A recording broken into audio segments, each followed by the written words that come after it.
Asante sana Martin Moura. Nasikia huku Lamu anaitwa Abdullahi. Mtazamaji, katika pumzi hiyo ni kwamba mzee Ali Suo Bakari ana umri wa miaka 85 kutoka eneo la Kizingitini katika kaunti ya Amu. Mtazamaji, huyu ni mmoja wa mabaharia stadi kabisa ambao anatambulika mbali na hata karibu katika kaunti hii ya Lamu, ikijivunia kuwa na yeye kama mwenyeji wao. Na katika siku ya pili ya tamasha za utamaduni Lamu, basi mhariri wetu Lofty Matambo aka Abubakar alikaa naye ufukweni kupiga soga na kumdondolea mbinu na uweledi wake wa miaka zaidi ya 60 baharini, kiasi cha kutegemewa katika uokozi na uokoaji bahari Hindi.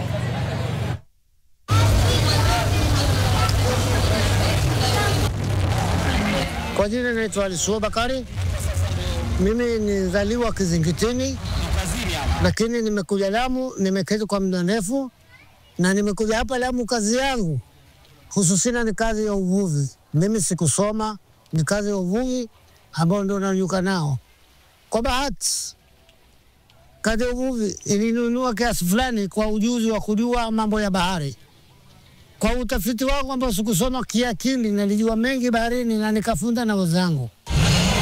Miaka 85 duniani, miaka zaidi ya 60 baharini, mzee Ali Suo Bakari ana hadithi na simulizi ya kuatia moyo si vijana wa pwani ya Lamu peke yake, lakini dunia nzima, kwamba chako ni chako ingawaje unga wa manjano, chake ni bahari na ameifanya kazi ya baharia. Nina watoto 12, wajukuu navo wajukuu kama 10 au 12 wajukuu wangu. Wake niko na mke mmoja. Maji baharia ni tegemeo kiasi gani kwa watu wa Lamu katika uchumi? Maji katika uchumi ndio tegemeo na ndio kituo cha uchumi cha watu wa Lamu, hasa wavuvi. Bahari imechangia vikubwa mimi mpaka kupata umri huu. Ni bahari, sikwenda pale kwingine kufanya biashara wala ukulima. Bahari ndio nilifanya mimi yani mpaka nifike umri huu. Na pumzi hazikuishia pumzi kulingana na ujuzi wangu. Vile pumzi nazipima kama milane. Haziwezi kwenda upande mmoja kwa inuka moja kwa nama. Anapeka balance inakuwa sawa sawa. Ukisikia kuchoka napumzika. Sikia frame so pale kwenye maji unapumzika vipi babu, na uko ndani ya maji? Niko ndani ya maji tena napumzika raha sana. Acha kupumua. Napumua kama naweza kusema nawe niko ndani ya maji. Habari gani mzuri, salama. Unasikia gani?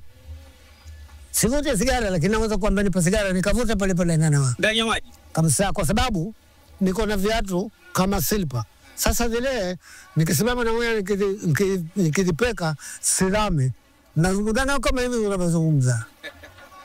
Kweli wewe ni papa? Mimi si papa mwanadamu. Wewe ni papa. Watu wanasema wageni kuja wanaharibu culture. Waka urongo, wageni wanaharibu culture. Unaharibu culture ni wewe mwenyewe. Mimi ndo ule marungi kwa lazima. Wale ndo tuko Mungu kani ile kwa lazima. Kwa festival iendelee. Wageni waje, ngeni naye apone. Nipatie siri moja ya uogeleaji, siri moja. Toa hofu kwamba mimi nimeingia baharini. Bali kuja baharini kule kuna kuzama, kuna kuvuka. Labda tuelezee kuna kisa gani kilifanyika karibu kikutoe uhai ukiwa majini ukashtuka? Mimi papa amenitoa Oski. Papa mara 5 amenitoa Oski. Amekutoa Oski, amenitoa bahati mbaya kutaka kushtukizia mara 5. Nimezama mara 4. Umezama mara 4? Na boti nimezama. Sikuwa na hofu. Na kawaambia wale wenzangu msiwe na hofu. Na wakakubali wakatoa hofu. Kwamba mimi kama ni Suo, hii bahari kutoka nje yote mimi ndimi nilizunua pahali pa ambapo wanaketi malobster. Malobster, kambare wale. Lobster kamba si ndo hao. Ndimi nilizumbua. Nikawaambia wenzangu twendeni, wakasema wako bahari kubwa sisi twende tutakuliwa na papa. Tutakuliwa na papa twende. Wakakataa. Lakini mimi nilitoa hofu nikafanya. Walipoona kwamba mimi upata mapato mengi, walikuja. Uogopi papa yos? Namuogopa mimi. Garissa Express 1990. Garissa Express ni gari kubwa sana. Alikuwa ni gari mpya. Kwa hiyo yule dereva alipotoka nao moja kwa moja ilisuka baharini. Sasa ikavua watu. Mimi nikaenda nikatoa vitu fulani ndani. Alafu ule mwenye gari hakunifahamu mimi kama naweza kufanya ile jambo. Akaenda kwa Devcon. Hakusikizana na Devcon alitaka 1,000,000. mimi ni masikini, nikatoa pesa kidogo, nikasema nitajaribu, nitaomba Mungu. Ulipewa pesa ngapi? Nalipewa pesa kama shilingi 50,000 na 60 hivi. Nikaingia maji. Mimi na baharia zangu ambao wanafunzi wangu, lete spana, lete kamba, mimi mwenyewe nafanya, lakini naagiza.